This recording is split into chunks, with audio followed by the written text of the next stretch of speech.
Hello students, today we will do the topic prepositions. So let's start. At first we will come to know what are prepositions. Prepositions are the words that we use before nouns or pronouns and that show their relationship with other words in a sentence. Here two examples are given. I am sitting on a chair. Here on is preposition and it is used before a noun which is chair. Second sentence, I am walking to her. Here to is preposition and it is used before the pronoun which is her. And these prepositions tell us the relation with other words in a sentence. Like on, what is the relation of on with other words? The relation is with on, I, sitting chair. Here, sitting chair. What is the meaning of sitting chair? We didn't come to know. But if we are writing here on, preposition we are writing here, it means sitting on a chair. Then the meaning will be clear and it tells us or show the relation with other words in a sentence. Now we will do types of prepositions. How many types of prepositions are there? There are 5 types of preposition. First is simple preposition, second double preposition, third compound preposition, fourth participle preposition, and fifth is phrase preposition. In simple preposition, if any preposition consists one word, that is called simple or single preposition. Some examples are given here like in, at, to, for. These all are prepositions. Of is also a preposition. These all are prepositions and these are having one word only, so it will be called simple preposition or single preposition. Next is second double preposition. If a preposition consists or having more than one word, if any preposition is having more than one word, it will be called double preposition. Here some examples are given: into, up to, within. Here in and to, it is combined with in and to, so it will become into. Next up and to, up to, with and in, within. These are having two words and these are combined with two words, more than one word, so it will be called double preposition.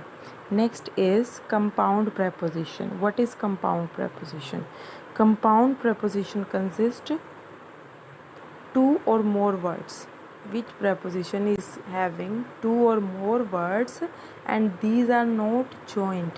Here these words are joined like in and to, into, but here in compound prepositions these words are not joined, so it will be called compound prepositions.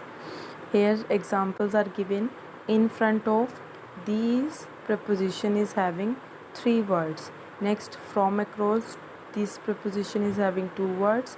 According to, it is also having two words. So if any preposition is having two or more words, then it will be called compound preposition. Let's start the next. Fourth, participle preposition. If any preposition, which word the preposition is having ending with ing. If any preposition ending with ing, it will become or it will be called participle preposition. Some examples are given here: concerning, regarding, considering. These are ending with ing, so it will be called participle preposition. Next and last is phrase preposition. Group of words. If group of words are there and force on a single preposition, if group of words will be there and force will be, it means main target or main motive of the use of the single word, single preposition, that is called phrase preposition. For example, according to, by means of, owing to. These are called phrase prepositions.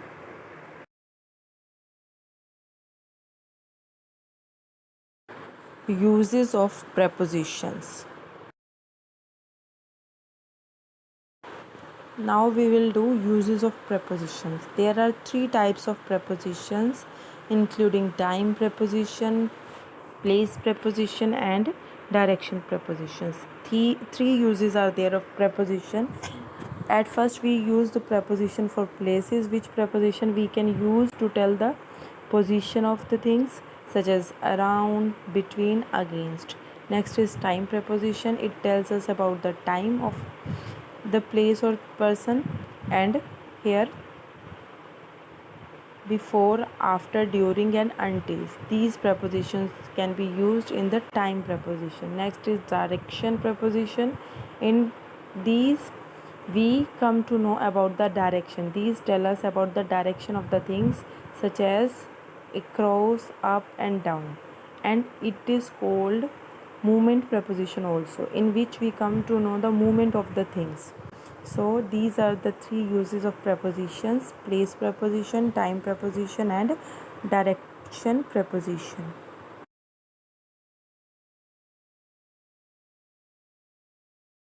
First is in. It is used when a thing is within something or inside the edges of something. Then we will use there in. As given in the example, the ball is in the box. On. It is used when one thing touches the surface of another from above. As given in the example, the ball is touching the surface of the box from the above. The ball is on the box. Under. It is used when one thing is exactly below the other without touching. Here the ball is under the box and it is not touching the box. Example is given here. The ball is under the box. Next is below. It is used when one thing is lower than other thing vertically. It means directly not it is under the thing. It is in vertical position below. If anything is vertically below or under the other thing, then we will use here below. As ball is vertically under the box, so we will use here below. The ball is below the box. Next, above. If anything is vertically higher the other thing, here the ball is vertically higher than the box, so we will use here above. Before or in front of. These two are using at the same place. We will use in front of or before when one thing is in front of the other thing. Here the ball is in front of or before the box. Behind. It is used when one thing is at the back to the other. Here example is given. The ball is at the back side of the box, so we have used here behind. The ball is behind the box. Between. It is used when one thing is in the space that separates the other two objects. It means if anything is in the center of two things, then we will use there between. Here one ball is inside or between the two boxes or in the center of the two boxes. Next, near. We can use here by also. Where we will use near or by, it is used when one thing is near or at one side. Near or at one side, then we will use there near, as in the example. Next is at. It is used when a point in open space. It is used for a point in open space, as given in the picture. The chick is at the door. It is not just at the door, it is in the open space and near the door. So we will say, if we are going to knock the door, we are outside of the door, then we will use there at the door. Next is the ball is far from or beyond the box. We will use far or beyond at the same condition, as the ball is far from the box or the box is far from the ball. Beside. Beside is used when one thing is very near to another thing. Here the ball is very near to the boy, or the boy is very near to the ball, or the ball is beside the boy. Next is over. It is used when one thing is covering the other thing without touching. here the ball is covering the brick without touching the brick, so we will use here over. Inside is used when one thing is on the inner side of another thing. If one thing is in the inner side of another thing, then we will use their inside. As you can see in the picture, the pink box is inside the black box. And next is outside. The yellow box is outside the box. When one thing is out or outer of the other thing, then we will use their outside. As you can see in the picture, the yellow box is outside of the black box.